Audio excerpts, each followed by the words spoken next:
The following program is being brought to you on the VoiceAmerica Health and Wellness Channel. For more information about our network and to check our additional show hosts and topics of interest, please visit voiceamericahealth.com. The Voice America Talk Radio Network is the worldwide leader in live Internet talk radio. Visit voiceamerica.com. The views and ideas expressed on the following program are strictly those of the host or guests and do not necessarily reflect the views and ideas held by the Voice America Talk Radio Network, its staff, and management.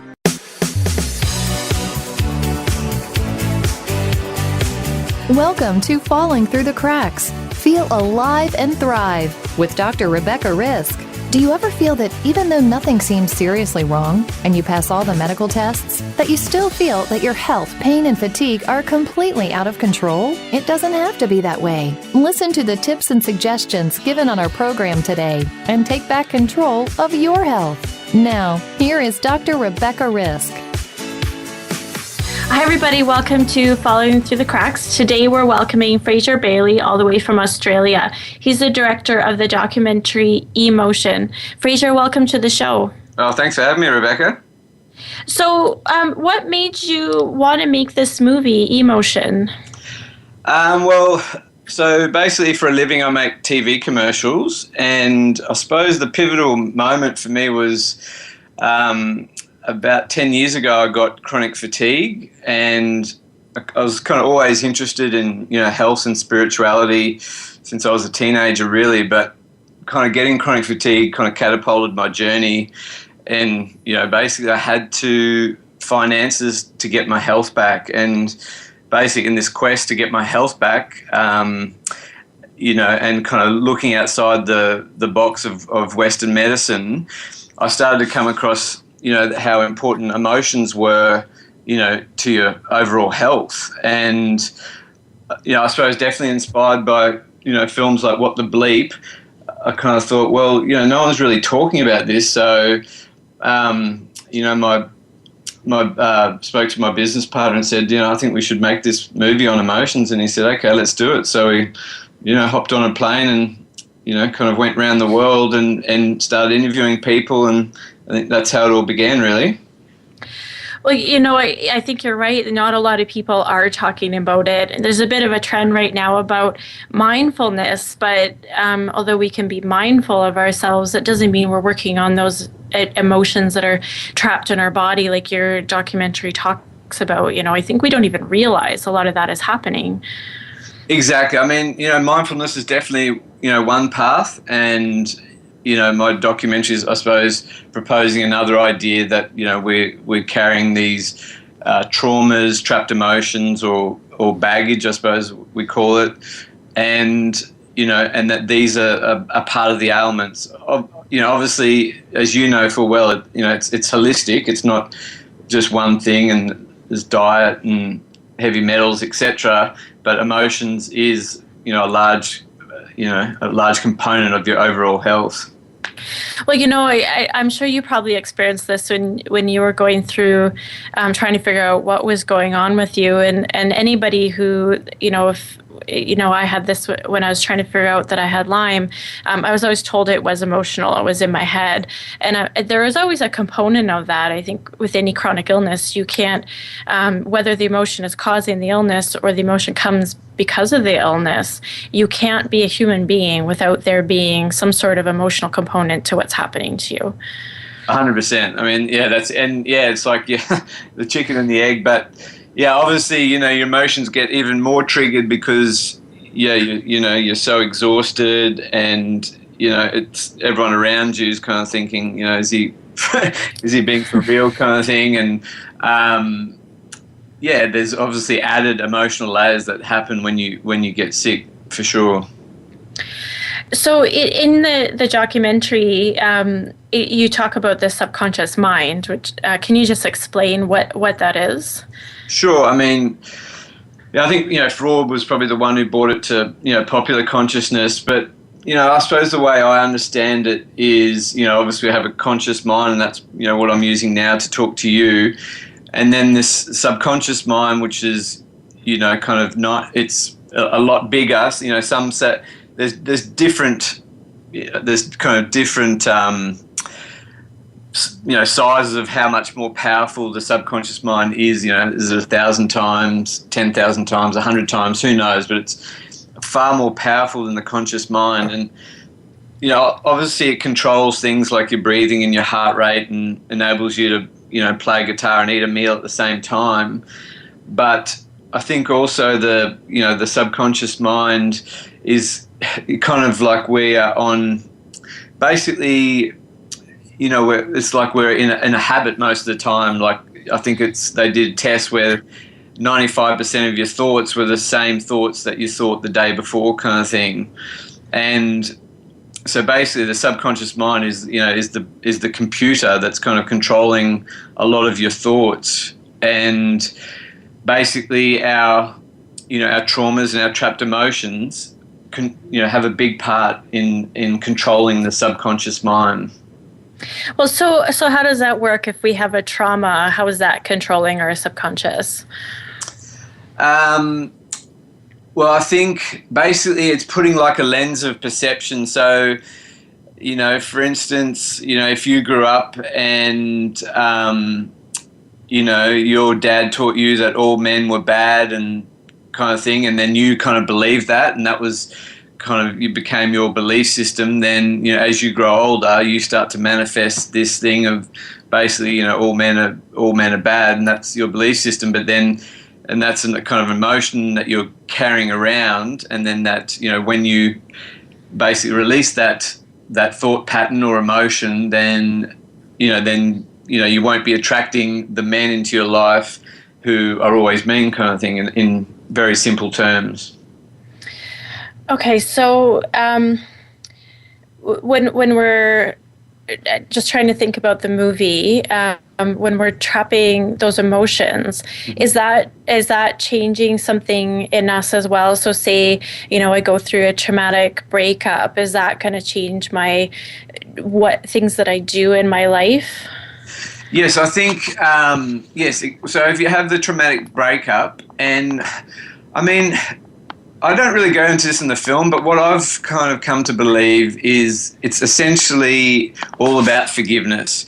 So if you've got the boyfriend who wasn't good to you, and then you hold a massive grudge, that's where the charge lies, which affects your physical body. And if you can get to a place where you can forgive him 100%, and when you think of him, there's zero charge, and he doesn't annoy you, and you don't even think about him anymore, and you wish him well and send him on his loving way, then I think from there that emotion is gone. Well, I think that makes sense. I mean, it's thinking of something that can make you angry. So if you're still angry at the ex, of course, just talking or thinking about it can make you feel angry. So would that be what you're saying, where we're still holding on to those emotions because we're feeling angry just thinking about them?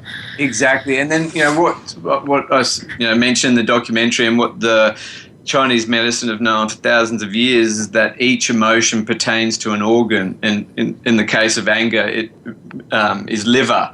And so basically that is having an effect on your liver by basically having this angry thought towards your boyfriend, the ex-boyfriend, or the person who owes you money or whatever. And therefore it's putting stress on the liver, and on an energetic level is causing it stress, and then on a physical level over a long period of time is causing it to break down. Yeah, as a doctor of Chinese medicine, I love that you're saying that, and it does seem to hold true. I find that people are, there's those connections, but then of course, what people really need is what to do about it, which the last half of your documentary talks about, and we'll get to that. Mm-hmm. But one thing you talk about a lot in the movie is that our bodies are pure energy, and I know that's some people, it's a new thought to them. So can you just explain that? Yeah, well, I mean, the great thing about this is that that thought would have been kind of coined a pretty new age term, but now it's very much a cutting edge science term, and essentially, what science and the quantum physics has shown us is that, if we magnify our body and we go into the cell, and then we kind of magnify into the cell, into the particle, and we keep going further with these, electron microscopes, we get to the subatomic particle and the subatomic particle, that once we go further and further, what we're seeing is that it's just basically 90% empty space, and then it's just the thing vibrating at a frequency that gives our five senses the illusion that we are kind of physical, if that makes sense. Yeah, I think so. And when we're having these emotions, I mean, we know that anger affects the liver, but are we having physical effects as well that's disrupting the energy or anything else in our body? Yes, I mean, you know this better than anyone. I think it starts as the energy, and then it manifests in the physical, like the Chinese knew. And so, if the emotion is energy, and then therefore, when that energy is distorted and not flowing, then it eventually manifests as the basically the distortion on whatever the organ or part of the body is that particular emotion is affecting. Well, there was an interesting part in the documentary. I think it was, you said Dr. Halmer, and he did brain scans on people, and what he found, I found quite intriguing. Can you tell us about that? Yeah, I mean, this was a real game changer for me because, what we've just talked about, for some people may, be hard to swallow, but this is kind of hardcore science at its best in that I'm not sure 100%, but the way I understand the story is Dr. Harmer's son died, and with his son's death, he then got testicular cancer. And instead of thinking, kind of cancer attacked him like, the media and everyone wants you to believe, he posed the question, did the loss and the death of his son cause his cancer through the emotional trauma, which, obviously is as big as it gets, losing your son. And so basically he started to look into that, and what he did was he scanned cancer patients' brains, and what he found on the brains was there was a concentric ring that appeared. Now, if you kind of imagine that you've got the brain, but it's kind of different areas of the brain pertained to different organs. So I'm just making this up for the story, but testicular cancer could have been on the top front left of the brain. Why breast cancer could be bottom right. And what he saw was that different people with different cancers, a ring would appear on the brain scan, and then he was able to map out each cancer and what that cancer meant. But then he realized that the huge emotional trauma is what caused it. And then so he looked into different ways of releasing the trauma. One of them I mentioned in the film. And then, kind of the mind-blowing part of it was he had this guy got totally persecuted, by the way, and he's still in hiding now. But he had an over 90% success rate with cancer, which is huge. And what he found was that once he cured the person of cancer from getting rid of their traumas, was that the concentric ring scanned the brain. When he rescanned the brain, would disappear. Wow. It's I've done lots of shows about how powerful our minds are, and I think it's studies like that and things like that where we really need to realize that we've been ignoring it for a long time. Western medicine is saying you go to your doctor and you can only talk about one thing at a time anyway, let alone the whole thing that's happening to you, the emotional part, the physical part, all the symptoms and everything. So, I think that we're not realizing what we're doing to ourselves by ignoring most of ourselves, really. Totally. Yeah. We are going to take a quick break. We're talking today with Frazer Bailey. He's joining us from Australia, and he is the director of the documentary Emotion.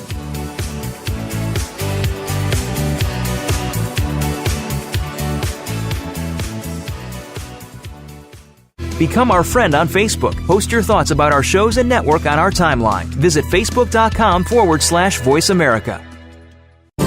Step by step, you made it through the journey of pregnancy.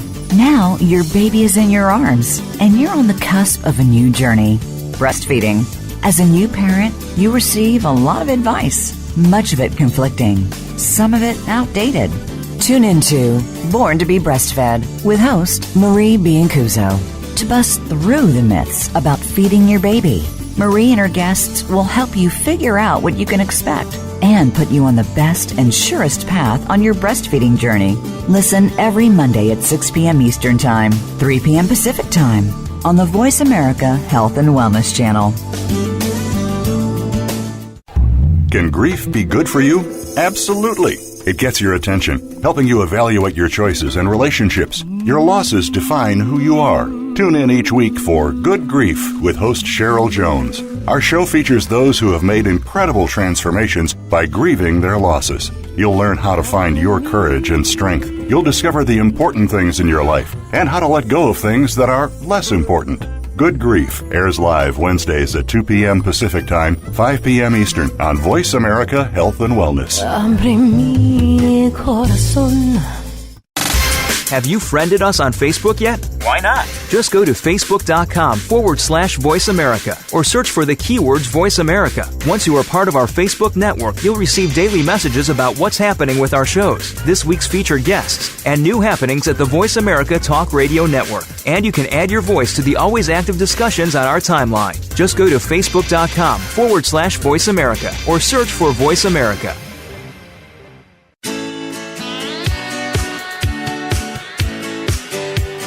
You are listening to Falling Through the Cracks with your host, Dr. Rebecca Risk. To reach the program today, please call in to 1-866-472-5792. Again, that's 1-866-472-5792. You may also send an email directly to Dr. Risk. The email address is anantacalgary@gmail.com. Now, back to Falling Through the Cracks. Feel alive and thrive. Hi, everybody. Welcome back. Today we're talking with Frazer Bailey. He's joining us from Australia, and he's the director of the documentary Emotion. So, Frazer, one thing that I found, it wasn't a surprise, but it kind of brought my awareness to how much we're not dealing with this, is that 80% of illnesses are stress-related. And then when we think of how stressed out we all are, I just think that's a little amazing to think about that. Yeah, totally. I think intuitively, most of us kind of know it and feel it. And, we've all kind of witnessed, people close to us kind of, age 10 years in one or two because they've had a chronic stressful situation happen to them. And, I think in this documentary, I'm basically just really reminding people of that and hopefully, putting it in an entertaining manner for them kind of thing. So, I in my journey, in my health journey, I was told, like I said before, that, it's all in my head and I'm young and I'd get over it. And then when I was diagnosed with Lyme, I didn't want to look at any of the emotional stuff. And I'm sure there's a lot of people thinking this, well, I have this physical thing. But I know that in the process, if I hadn't had the anxiety that I had, even as a small child, my immune system would have been stronger. And then maybe I wouldn't have had, the health issues that I did have to the extreme that they were there. So now I'm kind of circling back and looking at all that. There are physical things that we have to do and detoxing. And, if there's an infection or heavy metals or whatever, but there's also always that emotional component that can be blocking our way through some things. Yes, definitely. And I mean, that's the thing, you've got to attack it I shouldn't use the word attack, but you've got to come at it from, a holistic approach. And like you said, the diet and the detoxing and, the emotions is a big component. And yes, exactly like yourself, when I heard that, it kind of triggered me and I didn't really want to know about it, and kind of, felt that the person who was telling me this was kind of talking down to me and belittling me kind of thing. But eventually, you just kind of got to take ownership and charge. And the thing is, we all have them. We all have them, and to different degrees. And I kind of feel like I've come from a pretty privileged background, really. But we still, as someone who's had a great upbringing, we still kind of have toxic emotions that we've held on to for whatever reason. Well, yeah, I think we all have. We can't be human without it. Now, over time, what happens to us when we're holding on to these toxic emotions, or when we're under a huge amount of stress? Well, I think like I mentioned before, it's basically distorting the energy field, and just like Dr. Hamer worked out that the brain map, that center of the brain correlated to, the liver or the breast, or the lung cancer or whatever, everything's interconnected. And just like you understand with meridians and stuff, it's all connected. It's like we're really more electrical system than we are a kind of a biological system in the Western medicine paradigm. And so, because the stress is distorting the energy field, as that energy field just keeps distorting, then it manifests in the physical way of distorting the liver or distorting the lung, and so on. So, I mean, it sounds like we all need to be on top of this and learning this as a child, but I don't think, most of us are or have. But at the same time, I mean, you talked about how we can also inherit emotions, a study with mice. Could you talk about that study just so we can understand that? Yeah, that was a study in the University of Utah from memory. And what they did is they wanted to, they were basically testing epigenetics, so seeing things that got passed on beyond just genetics kind of thing. And with the experiment, what they were doing was they were getting mice and they were electrocuting them, shocking them, at the same time presenting them with cherry blossoms.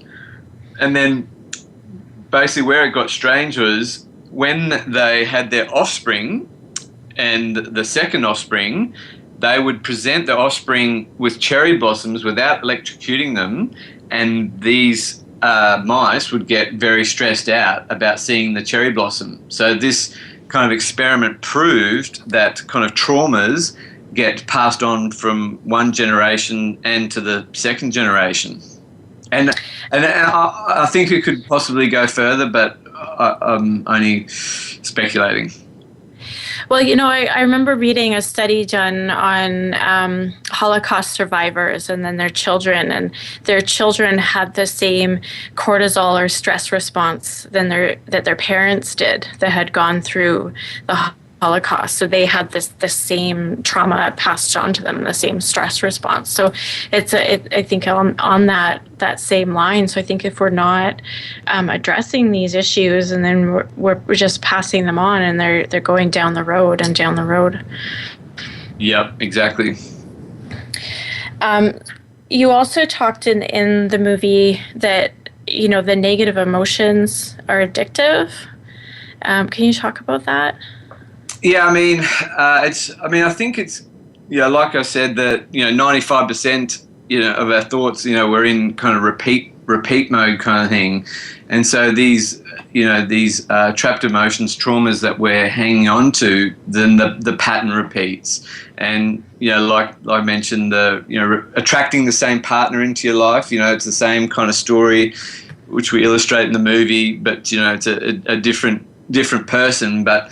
We all have friends close to us, and you see them attracting the same partner over and over again, and it's the same kind of ending, and it's almost unbelievable kind of thing, and it's until they change, either release the trauma, have the forgiveness, or change their kind of thought pattern, then it basically just keeps repeating itself. And I think also from an addictive point of view, I think we're also kind of addicted to substances. I mean, I'm no angel. Coffee's my vice, but even if it's as weak as coffee or strong as heroin, we use substances to basically avoid emotions. And for some people, it might be a substance. It could be computer games or an addiction to something else. And essentially, is that often we don't really want to feel into what we've really got going on. And so to avoid that, some people it's overeating, some cigarettes, and so on. But I think, we all have kind of addictions, and many a time it's because we just don't want to face the real painful trauma that we've got. And so we avoid it, with addictions. Well, I thinking about emotions being addictive as well, it makes me think of like even just gossiping or complaining about something. It feels pretty good to do that if you're in that headspace, and I can see, that it feeds the emotion too. Like we talked about that, thinking about something that makes you angry, if that emotion is there, I would think that complaining about it would also feed the emotion that's trapped inside you. So it's still being able to breed itself, or I don't know if that's how it works. Yeah, no, 100%. Yeah. So when we're talking about all of this, of course, what are people's options in our mainstream medicine to help deal with their emotions or the pain or illness that it's causing?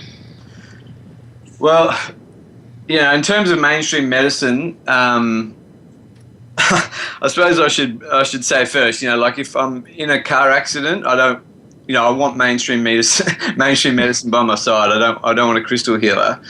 But I think when it comes to chronic disease, I think Western medicine is like 100 years behind, and still treating the body like it's a physical building block kind of thing.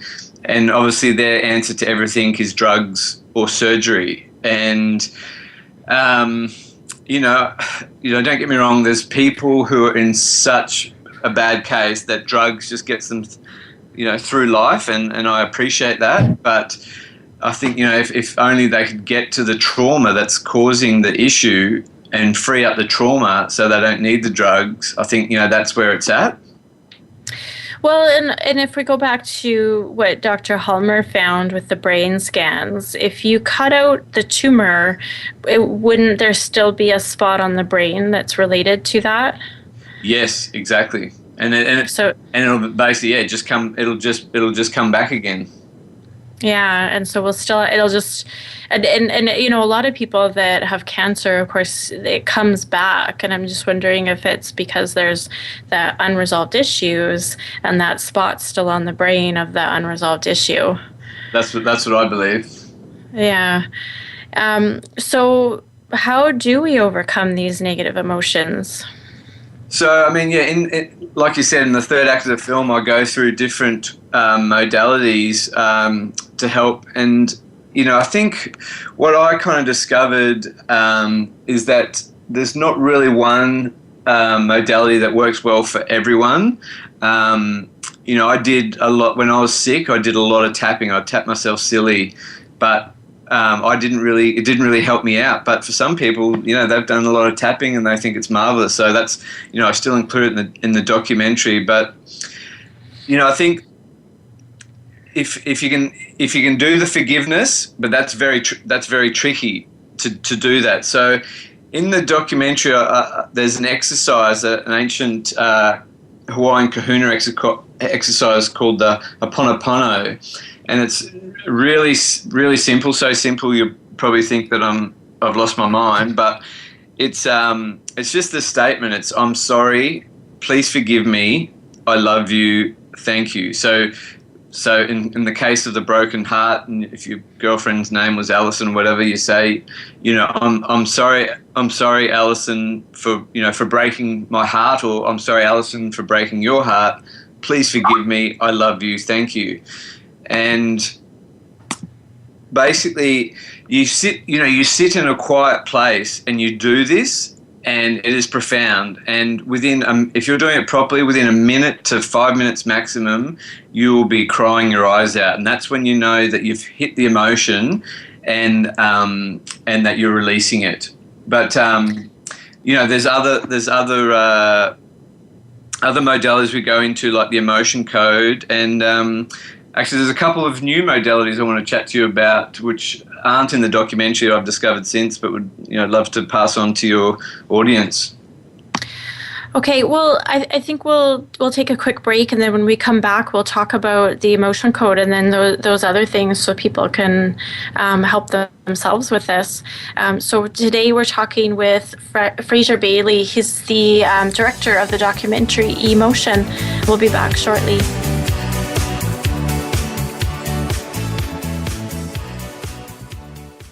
Become our friend on Facebook. Post your thoughts about our shows and network on our timeline. Visit facebook.com/Voice America. Relationship issues? Anxious? Parenting challenges? No more. Learn how to live your best life. Tune into Straight Talk with top psychotherapist, relationship, and anxiety expert Sandra Reish. In this program, you'll learn how to transform your challenges into effective solutions, whether it's relationships, parenting, anxiety issues, or other life traps that you struggle with. Sandra will show you how to change them and how to live the life of your dreams. Listen every Thursday afternoon at 6 p.m. Eastern Time and 3 p.m. Pacific Time on the Voice America Health and Wellness Channel. If you have been experiencing addiction issues, be it drugs, alcohol, or something else, you know what it means to feel alone in the world. The Power to Create Yourself with host Ross Ramin is here to prove that you don't have to feel this way. There are others who have been there or are still there, and together we can sort out the truths and the lies in order to reveal the true essence of your character. Tune in every Tuesday at 9 a.m. Pacific Time, noon Eastern Time on Voice America Health and Wellness. Have you friended us on Facebook yet? Why not? Just go to facebook.com/Voice America or search for the keywords Voice America. Once you are part of our Facebook network, you'll receive daily messages about what's happening with our shows, this week's featured guests, and new happenings at the Voice America Talk Radio Network. And you can add your voice to the always active discussions on our timeline. Just go to facebook.com/Voice America or search for Voice America.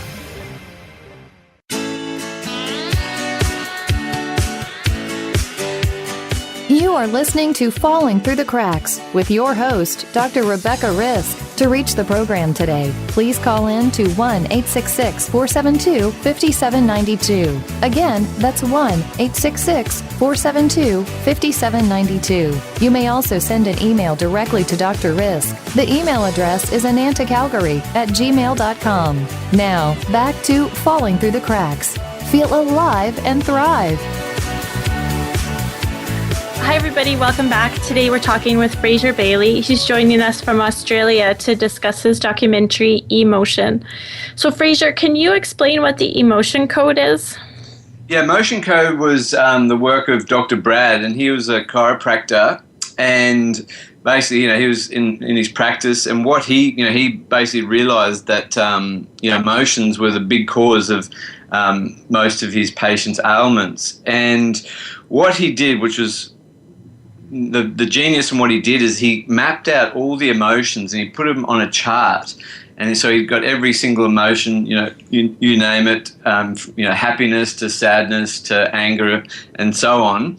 And he put them on a chart, which enabled him to muscle test to find what the emotion was with the patient that he had. And so he put it in kind of two rows, row 1, row 2, and then he put them into columns. So, within 30 seconds, he could find the emotion because he'd go, muscle test, is it in row 1? Yes. Is it in row 2? No. Okay, it's in row 1. And then he'd find which column it was in, and then he'd go, okay. So, it's sadness is the issue. And then he would find out the age. He'd muscle test to find the age. And then he was working with nickel magnets at the time, and he was doing a really long clearing system, which came out of TBM, which I'll talk about a bit later. And he had the nickel magnet, and he just decided to, what if I use this nickel magnet and rub it down the governing meridian, which basically goes from the nose to kind of the straight up through past your face and then down past your neck. And the governing meridian, a lot of the meridians join the governing meridian. And so he got the patient to do that. And then what he found was that that emotion of sadness, once it was in the person's conscious mind, because he told them it was sadness and it was when you were 8 years old, and then the person thought about it and went, oh yeah, that was when, my dog died or whatever. And then he did the magnet, and then he retested and found that emotion had gone. And so that was kind of the birth of the emotion code, in which he then further developed to the body code for other things. But essentially, it's such a brilliant chart, and it doesn't matter what kind of modality you're using to clear. It's the best system to find out, what the issue is. So what reactions or changes do people see after they do this? Well, I mean, for me, I did quite a bit, and when I interviewed him was my first time, and I remember we did it for the whole crew, and afterwards, we just felt so energized and felt, had all this energy, and basically just a great sense of well-being kind of thing is what we had after he did a session on us. And like the movie mentions, it's the old onion layer effect, is that, he was removing layers of the onion, but then the next layer, pops its little head up, and you've got to deal with that. But it's a great system, a very simple system, and some people don't like doing the cathartic stuff and crying, and so I think this is a really user-friendly way of doing it. And the other beauty is you can do it via Skype, so you can call up an emotion code practitioner over Skype. I'm in Brisbane, they're in Utah, and they can work on me because energy is everywhere and that's non-local, and so they can be a surrogate and test for me. And I just use my magnet at my end in Australia, and we kind of work on removing the emotions that are coming up. So when you say test for you, I'm assuming that you're talking about the muscle testing that you talked about in the movie? Yes, exactly, muscle testing. So, I mean, it's a bit kind of out there for some, but you obviously muscle test for yourself, and then you obviously you're muscle testing for people in your clinic all the time, but you're with them, and then kind of bending the brain one step further is that you can muscle test for someone else. So, I can basically, you kind of get to the surrogate test where I can test for Rebecca, and then when the body says that yes, you are Rebecca kind of thing, after doing the statements, then I can muscle test for you. But it's like brushing your teeth, muscle testing. The more you do it, the better you get. And obviously, if you just went and started muscle testing and then tried to muscle test for someone else across the country, you mightn't be too accurate in the beginning. But it takes time.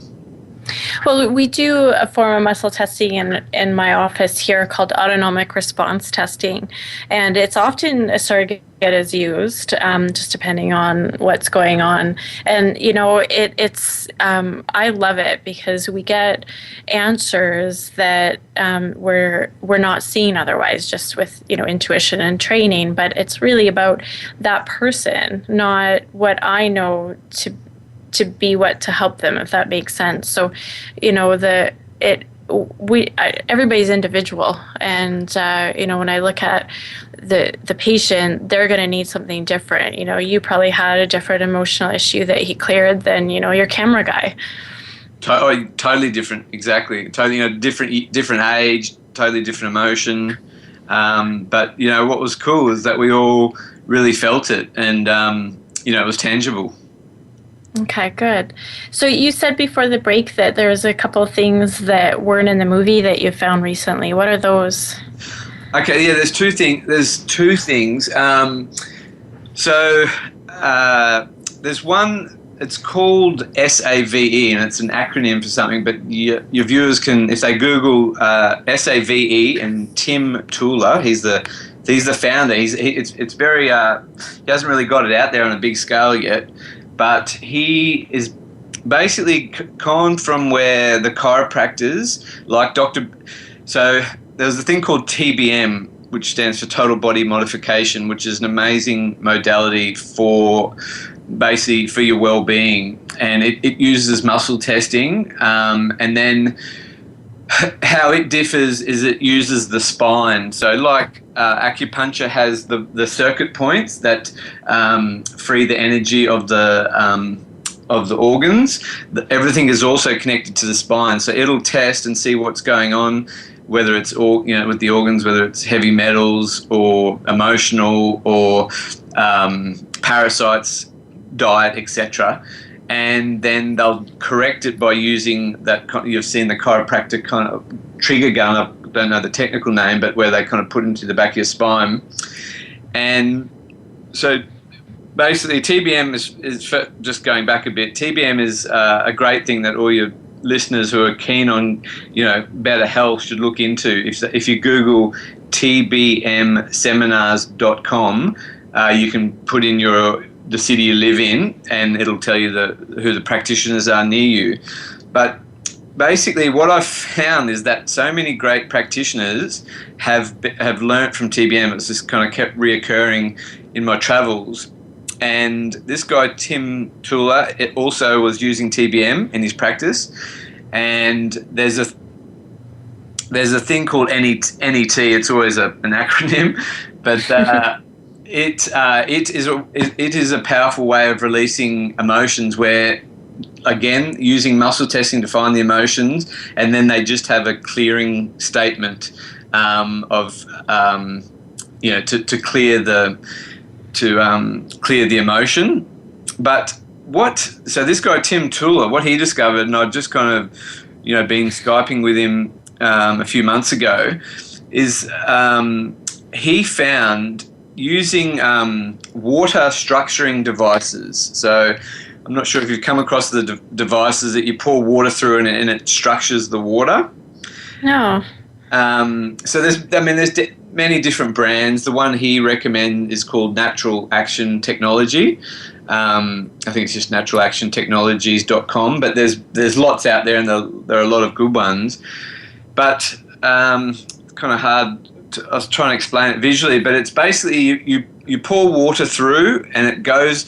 What it does is it mimics nature. So the most powerful water is at the bottom of a waterfall kind of thing, because it's basically you kind of scalar energy kind of thing, using rocks and stuff. The energy of the water kind of builds up and changes its structure. So like what the bleep showed us with the water experiment, that water carries energy and information.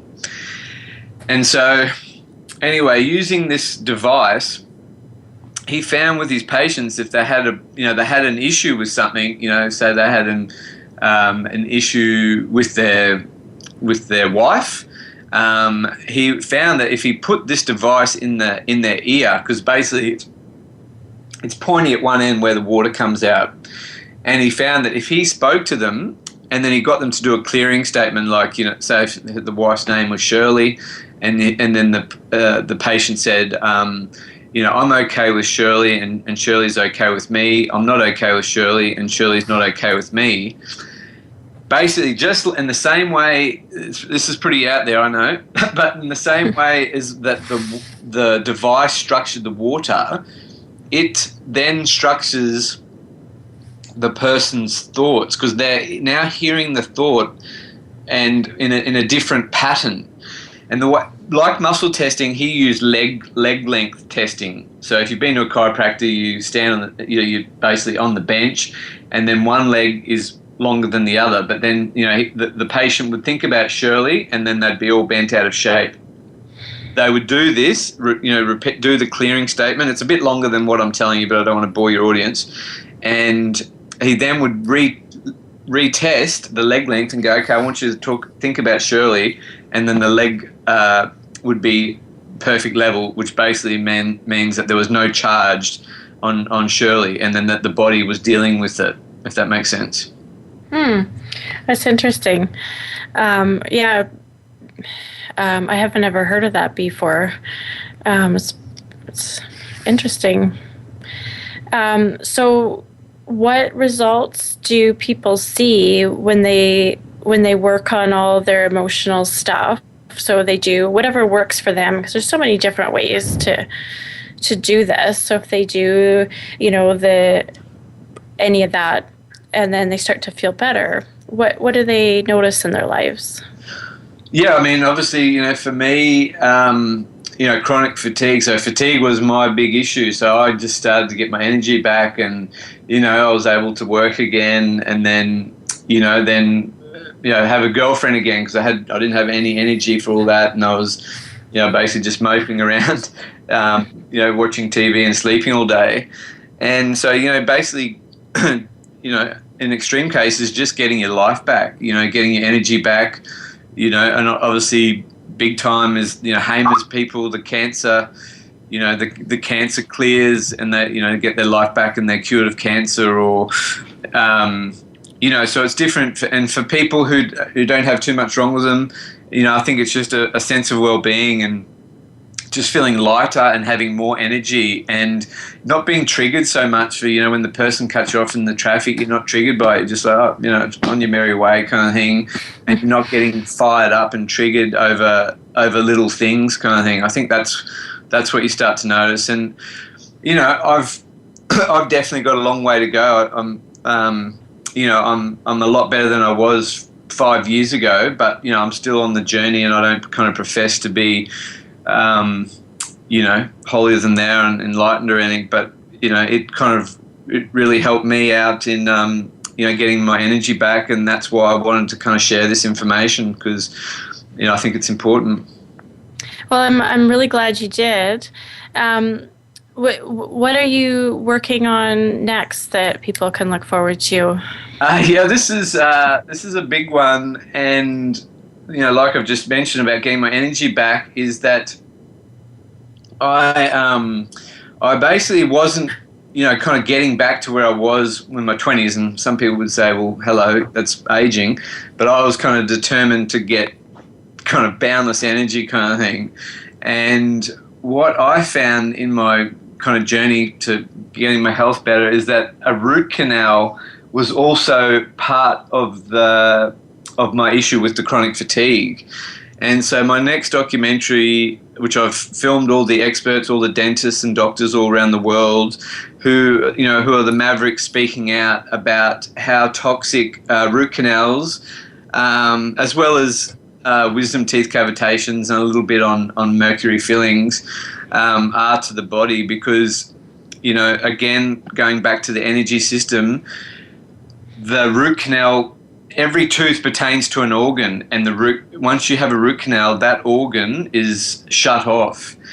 If we think about it from a logical perspective, if we chop our thumb off and try and sew it on, it'll go gangrene and will rot. And if we keep it going on, we'll eventually die. But erroneously, we think with the tooth that it's a dead, inanimate object and we can have a dead thing in there. But basically, it's a breeding ground for bacteria. And I know we're running out of time, but essentially, they've DNA tested 1,000 root canal teeth, and all 1,000 contain really harmful bacteria, as crazy as leprosy and botulism, but essentially it becomes a breeding ground for bacteria, and that's why your body is on high alert the whole time, which stresses your adrenals and your whole nervous system. And so I mean, it's a big I'm excited about that. When the movie's done, we'll have to have you to back on to talk about that more. I'd love that. So how can people find the emotion movie if they're interested in watching? Yeah, so the movie's website is e-motionthemovie.com, And but the good news is we've been in talks with Netflix, and hopefully in the next month or two it'll be out on Netflix. So that's awesome. Everyone will be able to see it very easily. Well, that's great. I want to thank you so much for joining me today. Thank you so much for having me. You're awesome. All right. Thank you. And thank you, everybody, for listening. Be sure to make today a great day.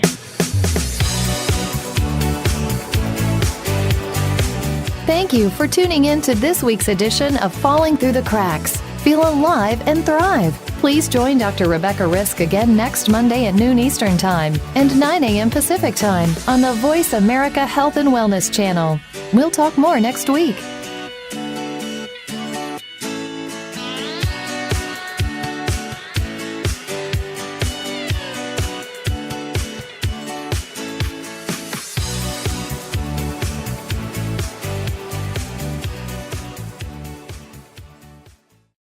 Thanks again for listening to the preceding program, brought to you on the Voice America Health and Wellness channel. For more information about our network and to check out additional show hosts and topics of interest, please visit voiceamericahealth.com. The Voice America Talk Radio Network is the worldwide leader in live Internet talk radio. Visit voiceamerica.com. The views and ideas expressed on the preceding program are strictly those of the host or guests and do not necessarily reflect the views and